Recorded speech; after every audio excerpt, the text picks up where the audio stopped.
If you're selfish, you're not called to a blended family. If you can't compromise, you're not called to a blended family. If you have to have it your way, you're not called to a blended family. If you're not able to see both sides of the tracks, you're not called to a blended family. Because with blended families, it's gonna take all of that. Now, I get it. She's beautiful. Like, this is the woman that you want. But guess what? It's a package deal that comes with her. And the truth of the matter is, the question becomes, can you handle what comes with her, not just with her by herself? Let you know, man, you are really encouraging me, motivating me, inspiring me. God is really using you to help me out, brother. What's going on, family? You guys are so amazing. It's your boy, Mr. AOS Inspires. This is AOS the podcast. On today, this is Love and Logic edition. We're talking about blended families. Now. I need y'all to listen clearly and listen good. Everybody is not called to a blended family situation. I'm gonna be all the way honest. I get it. You love her. You really like her. She's beautiful. She's everything in a woman that you desire, right? I'm gonna break some stuff down in this episode. Now, fellas, she likes you. You're handsome. But what bothers me, and especially blended family situations, you don't ask the hard questions up front. Because a lot of people, and this is what I've discovered in my research, a lot of people don't ask these hard questions up front because they feel like it really doesn't need to be addressed. They think that, they assume going into the relationship, this is how it's going to be. No, buddy. Nothing I've learned in my 42 years of living, I've learned nothing is final unless it's in black and white, right? We can't argue with what's in black and white. We can't argue. What's in the contract, meaning what we have spoke about in the beginning, that's the only thing that matters.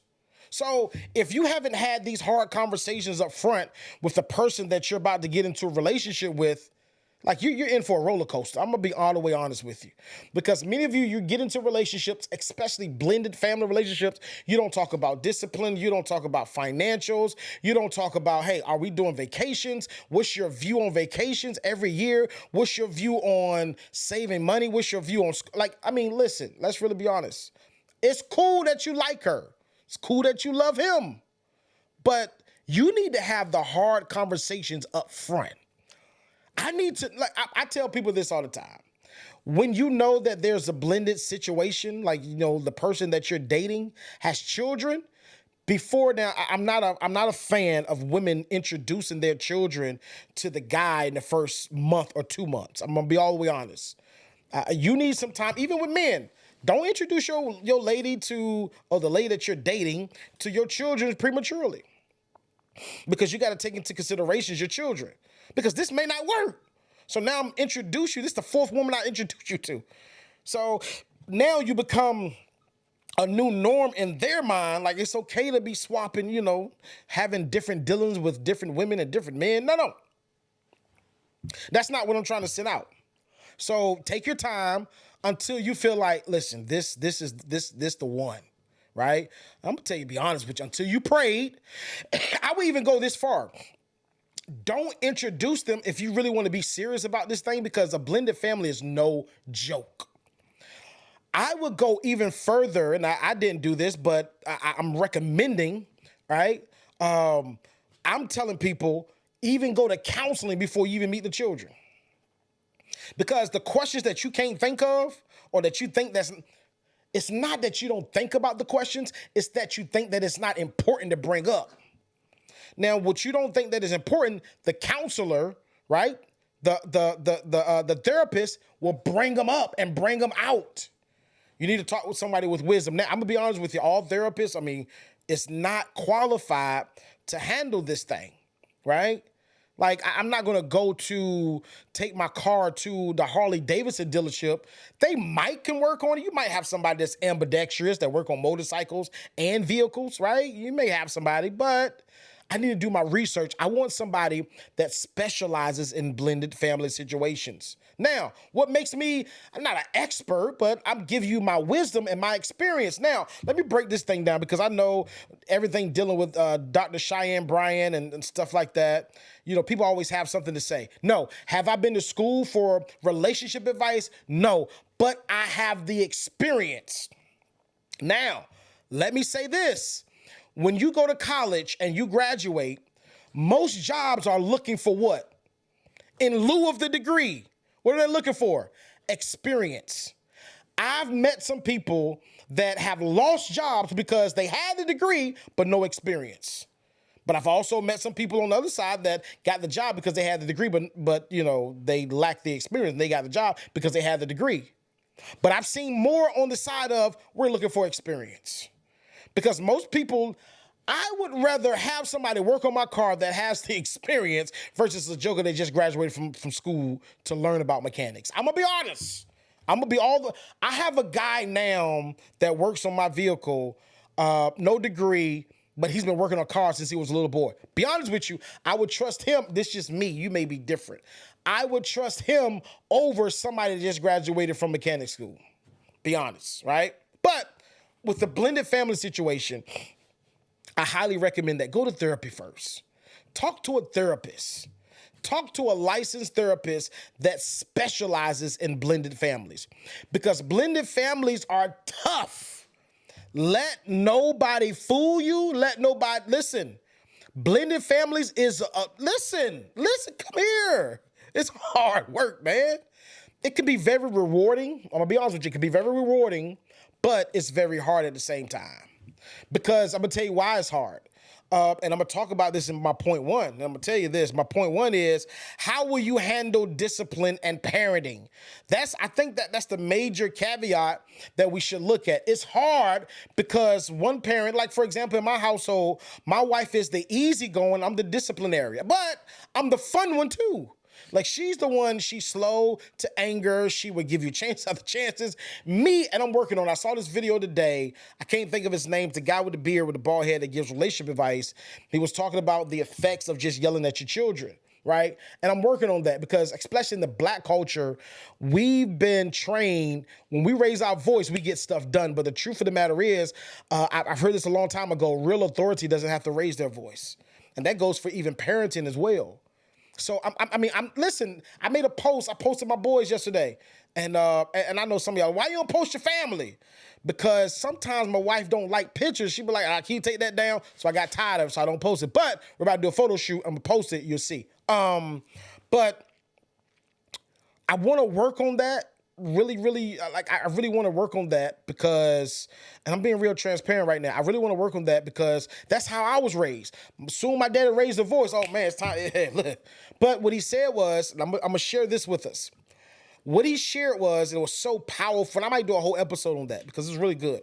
And I might bring a clip and stuff that he did. He said, one of the components I took away from that, he said, when you yell at your children on a consistent basis, it makes them have low self-esteem. And I'm gonna be honest with you, the generation that I was raised in, mindset is different from the generation now, right? My generation, let's really be honest. My generation, my parents, listen, you gonna eat everything that you have on your plate. My mom was not no short order cook. My mom never asked me the question, only on weekends when we had a free fall. But when she cooked, she never said, what do you want to eat? She never said that, right? My mom never said, what do you want to eat? This is what we're eating tonight. Right? And if you didn't like it, you had to eat it anyway. 80s babies, we didn't throw up. These new kids, you put something on their plate that, number one, they're gonna, I don't want to eat it. Right? And if you make them eat it, they're gonna throw up. So, I mean, it's just a different generation. And like I say this all the time, like I said, I'm being real transparent. I tell my dad all the time, you couldn't have kids in this generation. No, sir. They will run away because my dad he's loving, but he's really, really strict. Right? He's on it. Like, no, no, ain't no tight. Listen, he couldn't have, God knew what to give my dad. He couldn't give him no daughters. He had to give him sons. Right? So, but what I've noticed in this new generation, I'm doing my best. This new generation has to be handled differently.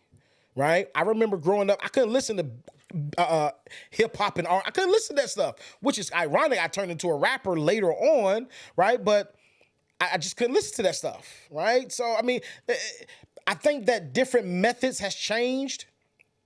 Parenting methods has changed, and you have to adjust based upon the way that the culture is. I'm not saying that you bow down to the culture. I'm not saying that you don't keep your same standards and morals, but there's a different, because I'm be honest with you, we're dealing with different type of children. And if you don't talk about this in a blended family up front, you're headed for destruction. Especially if you're the one that's really hard and she's really, really, really, really soft, you're going to clash unless you guys on one accord. Now, my wife understands that my heart is in the right place. Now, she doesn't like the way I discipline all the time. She doesn't like it. However, my results are proven. And her results are proven too in her own way, right?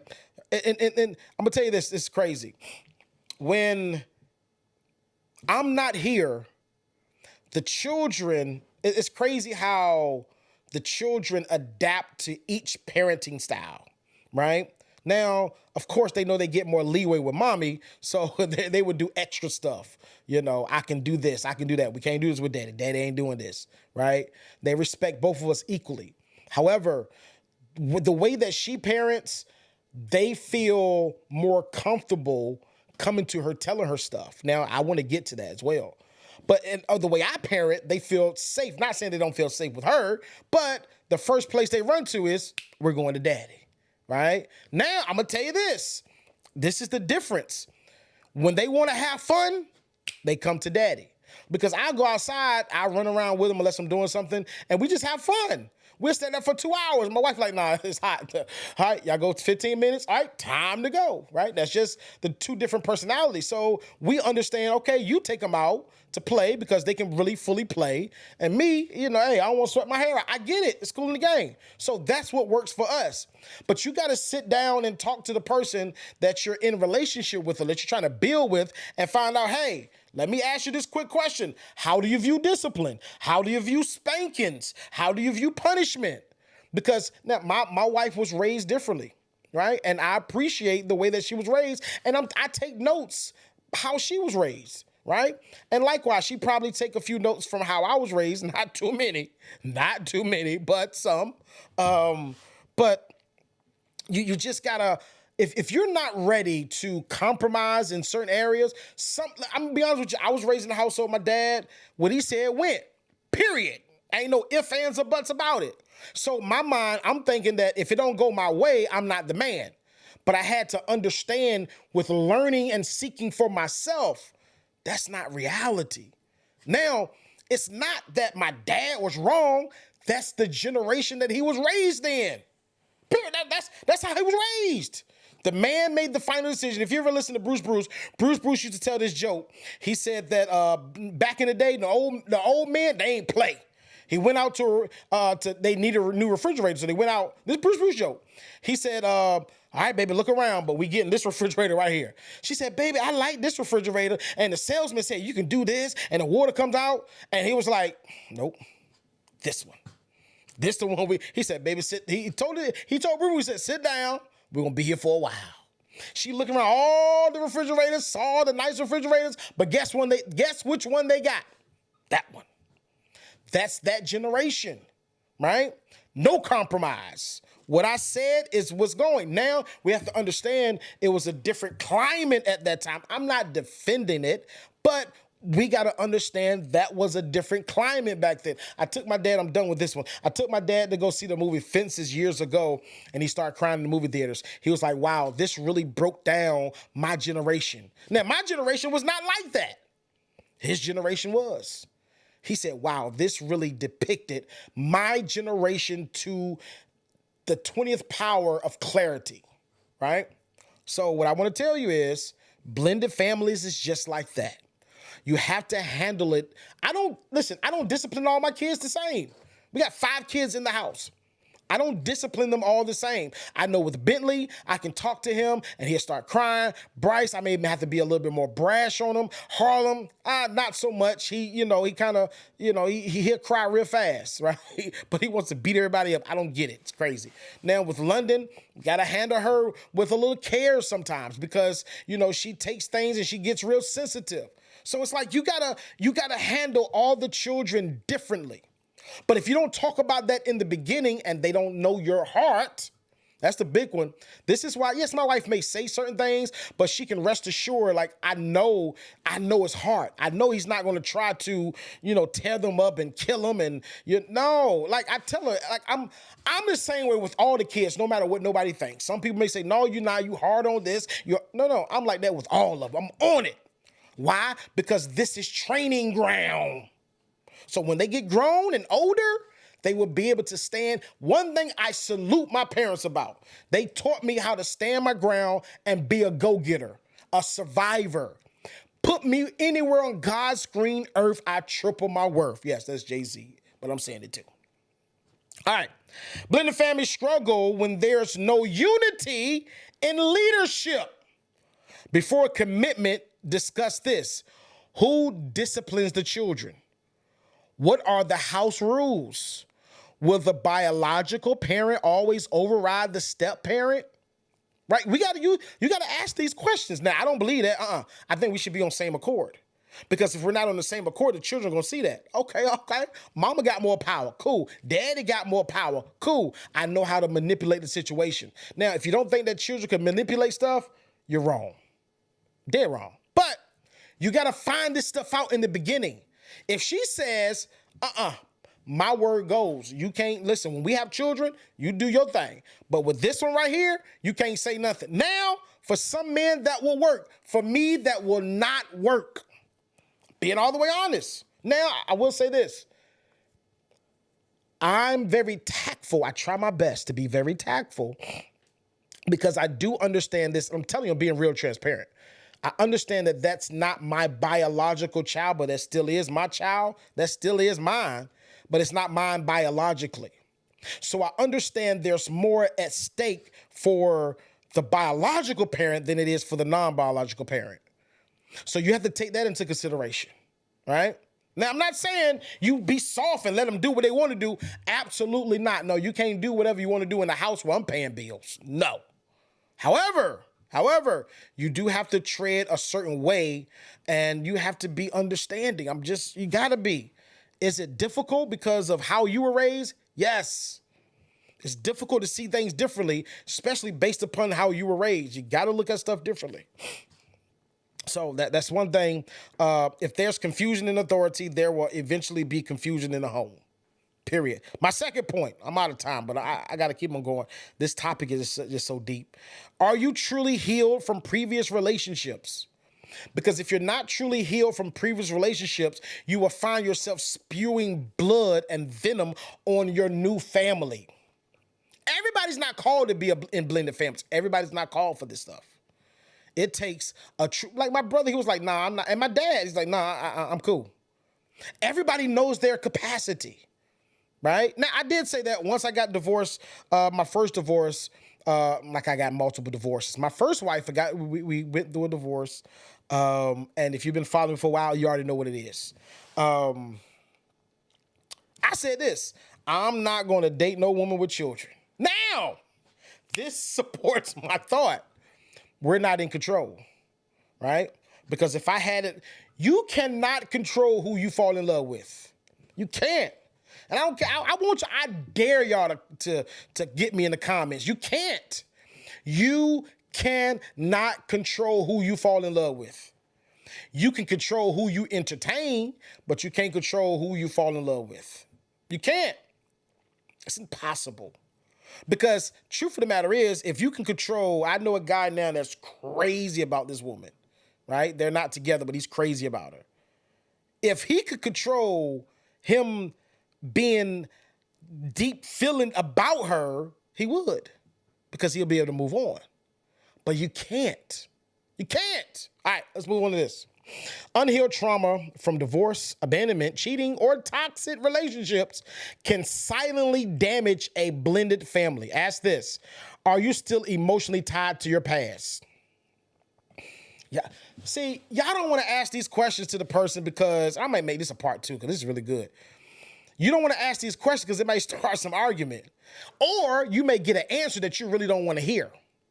All right, let me move fast. Are you co-parenting maturely? Are bitterness and comparison still present? Are they present? Bitterness? Comparison? Is it still present? Point number three, here, I'm done.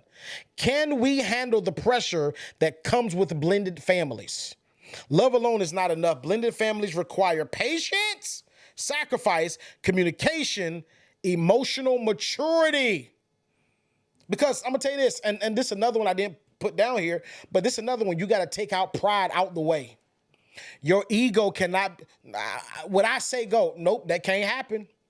Because you have a lopsided relationship, and I'm working on that. I'm gonna be all the way transparent. I'm working on that because based upon my family climate, how I was raised, what I saw growing up, my way was law.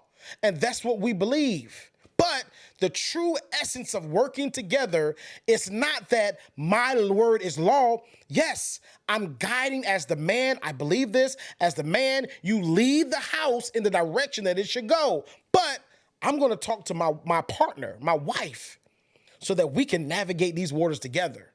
And the only way we can navigate these waters together is we sit down and talk calmly. Communication. Can we handle divided attention and schedules? Ask these questions. How will holidays, finances, and exes be managed? Ooh. I may just have to do a part two next week about this. I'm gonna see once we post this. I'm gonna see the engagement, and I may make this a 5-part series. Real talk, because this is a deep conversation that you can really go deep diving into. That we just really need to analyze. All right, how many holidays, finances, and exes? How will they be managed? Are we prepared for children not adjusting immediately? Now, one thing I did say this. Me personally, I know my capacity. I can deal with one child, right? One child that's not mine, but I couldn't deal with 2 and 3, and I couldn't deal with older kids. I'm being all the way honest. I just couldn't, because everybody's discipline is different, right? So, listen, the amount of disrespect that you would have to deal with, and I'm not saying all situations are like this, but what I've seen, the amount of disrespect when the child is older is heavier. It's heavier when they're older, because you're not my dad. I'm 13, 14 years old. And if they're not mature mentally, it's going to be chaotic. I wasn't able to handle it. I'm going to be honest with you. I'm going to say this first. I'm not like the easygoing dude, like, oh, it's cool, don't worry. No. I'm going to say something, and you're going to see that I'm mad. You're going to see I'm pissed. You're going to see it, right? I'm trying to control it. I'm trying to manage it as best as I can, right? Now, I have control of my actions. I've got control of that. But I'm going to tell you this. This is me, right? And I'm hoping I'm helping somebody out. Disrespect is top tier that blows my cap fast. I can't, because I'm from an era that respect was king, period. My mom always told me respect would take you a far way and open up doors that skill can never do. My mom will always tell me that. She drove that into my spirit. Respect is major. So when a child is disrespectful, I cannot stand, when I see people in the streets or we go to the store, I can't stand disrespectful kids. I cannot stand it. All right? Respect. Now I'm gonna tell you another thing too, and I'm done. I'm out of here. I'm way over my time. One thing that salute to Pastor R.A. Vernon. I love him from the Word Church. He has no clue who I am, but I follow him from afar. One thing that he said, because we were all raised up, shut your mouth. I'm talking. No, I don't want to hear nothing. They won't let you explain. I was raised like that. They won't let you explain nothing, right? But this is what he said. I love it. He said that he didn't raise his sons like that because he wanted his sons to be strong enough to stand up for themselves when they're in a disagreement so that they can articulate how they feel in a respectful manner, right? That's one thing that that I love. I stick on that, right? So I try to like I'd be like, "Look, go ahead and explain yourself. And I listen. And as long as you're not disrespectful and getting all loud, I'm cool. I'm listening to you. Let's work this thing out. But listen to me carefully. I'm doing the best. Pray for you. I'm doing the best that I can. And I'm getting better. All right, here's the last one. Are you prepared for children not adjusting immediately? Blended families can work beautifully, but everybody involved must be honest about the weight that comes with this assignment. I just want to share this, and I hope this helps some brother out. I hope this helps some sister out, because everybody not ready for a relationship that's blended. Everybody can't handle it. It's the most important one. Everybody's not called to it. It's a ministry. Love you guys to life. Let's go. You know, man, you are really encouraging me, motivating me, inspiring me. God is really using you to help me out, brother.